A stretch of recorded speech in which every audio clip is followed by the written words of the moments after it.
आर'नाइ 5G YouTube channel नायगिरि लोगो नोंथांमोननिसिम दिनैनि गोदान भिडिअ'आव आरो फिन खेबसेबाव बरायफिनबाय। दिनैनि गोदान भिडिअ'आनो जाहैबाय आं नोंथांमोननो मोनसे डिजिटेल आपडेट लन एप्लाइनि मोनसे बिग आपडेट लानानै फैदों। जुदि नोंथांनो इमारजेन्सि खामानियाव फैसानि गोनांथि जायो, नोंथांनि आखायाव फैसा गैया, नोंथाङा गुबुननियाव बियाबासिनो नोंथाङा हारसिंनो मबाइल एपजों नोंथाङा लन लानो हायो। आं लोगोसे दाख्लैबावै नोंथांमोननो ब्रान्च लन एपनि बागै नोंथाङा बेनिफ्राय बोरै लन एप्लाइ खालामनानै लन लानो हायो आं बेनि आपडेट होदोंमोन।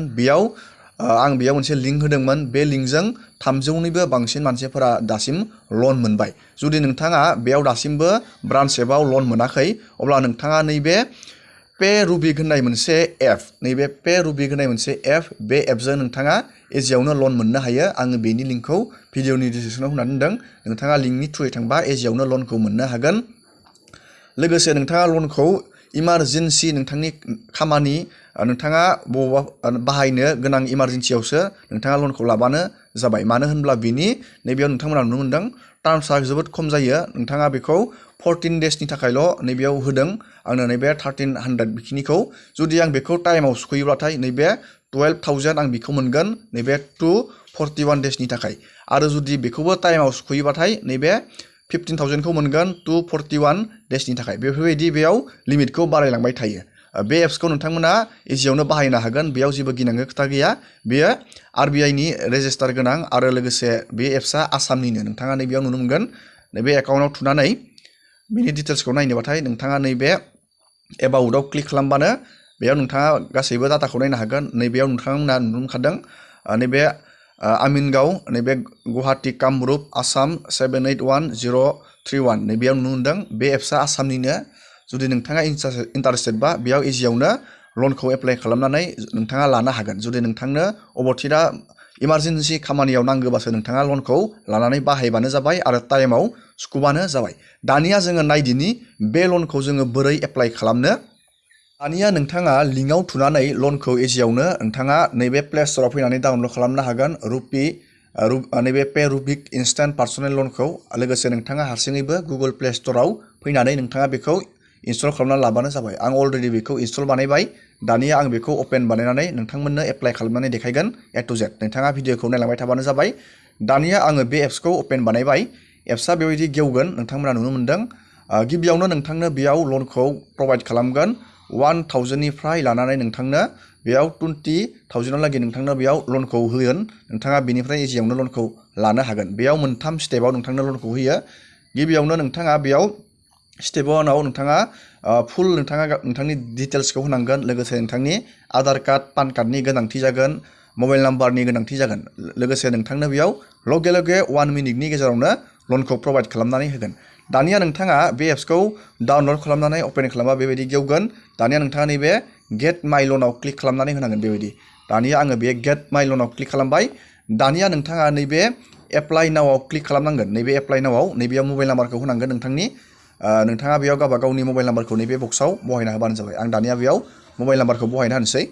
दानिया आङो बेयाव मबाइल नाम्बारखौ होबाय। नोंथाङाबो नैबेयाव मबाइल नाम्बारखौ बहायबानो जाबाय। दानिया नैबे एप्लाइ नावआव क्लिक खालामनानै होनांगोन। आं दानिया बे एप्लाइ नावआव क्लिक खालामसै। एप्लाइ नावआव क्लिक खालामनाय लोगोनो नोंथांनि मबाइल नाम्बार होनायाव नैबेयाव मोनसे OTPखौ नोंथाङा बहायना होनांगोन। नोंथांनि मबाइल नाम्बाराव OTP मोनसे हरगोन आरो नैबे बक्सआव टिक खालामनांगोन। नोंथाङा नैबेयाव OTPखौ नैबे बक्सआव बहायबानो जाबाय। नैबे इन्टार OTPआव आं दानिया बेयाव OTPखौ बहायनानै नैबे रेजिस्टाराव क्लिक खालामना होबानो जोंनि मबाइल नाम्बारा रेजिस्टार जागोन। जों दानिया बेयाव बानायनोसै।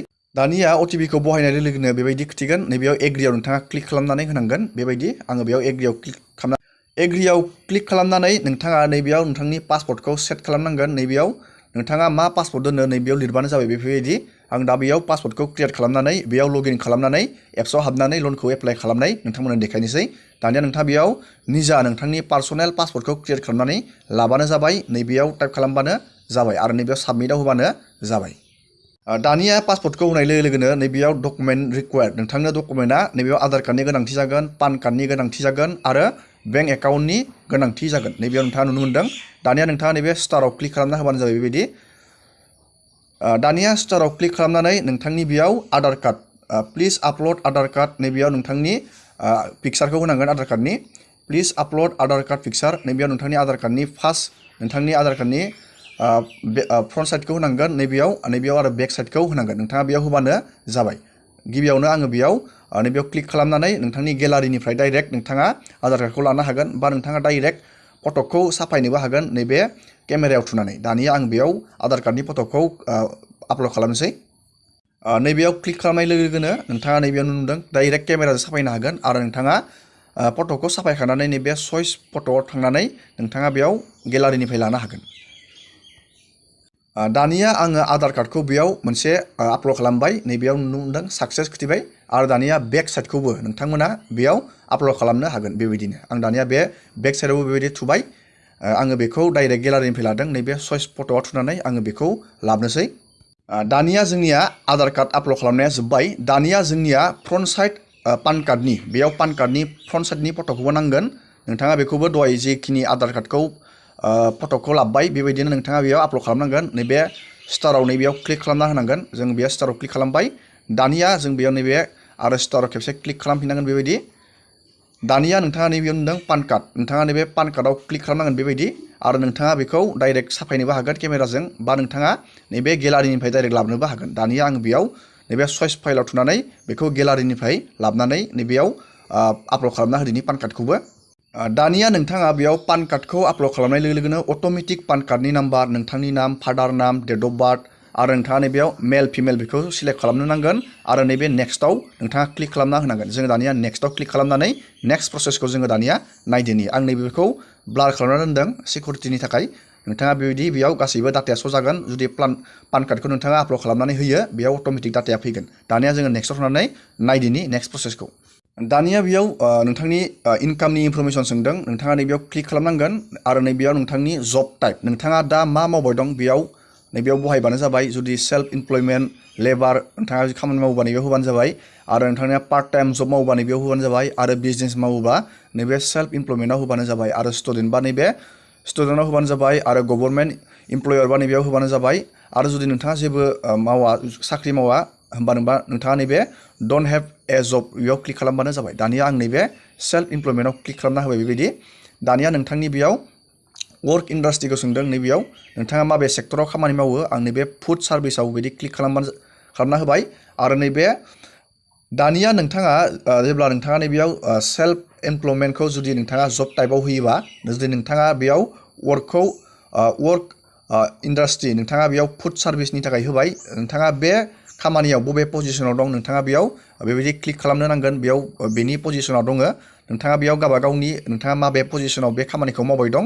नोंथाङा बेयाव होबानो जाबाय आरो बेयाव गैयाबाथाय नोंथाङा नैबे आदार्सआव क्लिक खालामना होबानो जाबाय आरो नोंथांनि बेयाव मान्थलि इनकामखौ सोंदों मान्थलि इनकामा बेसे नोंथाङा बेयाव बेफोरबायदि क्लिक खालामबानो जाबाय आरो नैबे नेक्स्टआव क्लिक खालामना होबानो जाबाय दानिया नेक्स्टआव क्लिक खालामनानै बेयाव नोंथांनि इडुकेसननि क्वालिफिकेसन सोंदों नैबेयाव इडुकेसनखौ नोंथाङा बेसेबां फरायदो बेयाव होबानो जाबाय बेबायदि दानिया नोंथांनि बेयाव लेंगुवेज सोंदों नोंथाङा लेंगुवेजखौ बिदि क्लिक खालामबानो जाबाय नैबे इंलिसखौ बिदि क्लिक खालामबानो जाबाय आरो नैबेयाव रिलिजन नोंथांनि रिलिजनखौ सोंदों बेयाव नोंथाङा नैबे हिन्दुजिमखौ बेबायदि क्लिक खालामबानो जाबाय नोंथाङा जुदि इस्लामबा बे इस्लामाव क्लिक खालामबानो जाबाय बुद्धसिमबा नैबेयाव खालामबानो जाबाय ख्रिस्टानबा बेयाव क्लिक खालामबानो जाबाय बेबायदि खालामबानो जाबाय जोबोर इजि बियो आं नैबे हिन्दुजिमाव क्लिक खालामबाय आरो नोंथांनि बेयाव इमेल आइडि होबानो जाबाय नैबेयाव इमेल आइडिखौ होनाया गोनांथार जागोन नोंथांनि मबाइलनि इमेल आइडिखौ होबानो नैबेयाव आरो नैबेयाव साबमिट खालामना होबानो जाबाय दानिया आङो बेयाव बहायनानै नेक्स्ट पेजाव फैबाय नोंथांनि बेयाव फेमिलिनि इनफरमेसनखौ सोंदों जुदि नोंथाङा हाबा जाबायबा नैबे मेरिटआव क्लिक खालामबानो जाबाय आरो सिंगेलबा नैबेयाव सिंगेलाव क्लिक खालामबानो जाबाय दानिया आङो नैबेयाव क्लिक खालामबाय आरो नैबे चाइल्ड बेयाव सोंदों नोंथांनाव गथ' दं नामा बेयाव सोंदों आङो बेयाव जिर'आव क्लिक खालामबाय आरो नैबे नेक्स्टआव क्लिक खालामनानै होबाय नेक्स्टआव क्लिक खालामनानै दानिया जोंनिया कमप्लिट जाबाय बेबायदि दानिया केवाइसिनि थाखाय नोंथाङा नैबेयाव क्लिक खालामना होनांगोन आं दानिया बेयाव क्लिक खालामबाय दानिया आधार कार्डनि नाम्बारा बेयाव फैगोन नोंथाङा जिखिनि आधार कार्डखौ दहायो फट' आपल'ड खालामदोंमोन नैबेयाव आधार कार्डआव नोंथाङा नैबेयाव साबमिटआव क्लिक खालामना होनांगोन बेबायदि साबमिटआव क्लिक खालामनानै आधार कार्डनि मबाइल नाम्बार नोंथांनि जि आधार कार्डआव मबाइल नाम्बार होनाय दं बेयाव मोनसे अटिपि फैगोन अटिपिखौ नैबे बक्सआव बहायनानै नैबेयाव टार्म्सखौ नैबेयाव क्लिक खालामनानै नैबेयाव साबमिट खालामना होनांगोन आं दानिया बेयाव आधार कार्डआव अटिपि फैनायखौ नैबे बक्सआव बहायना होनोसै दानिया आङो बेयाव बहायबाय दानिया नैबे साबमिटआव क्लिक खालामनानै होबाय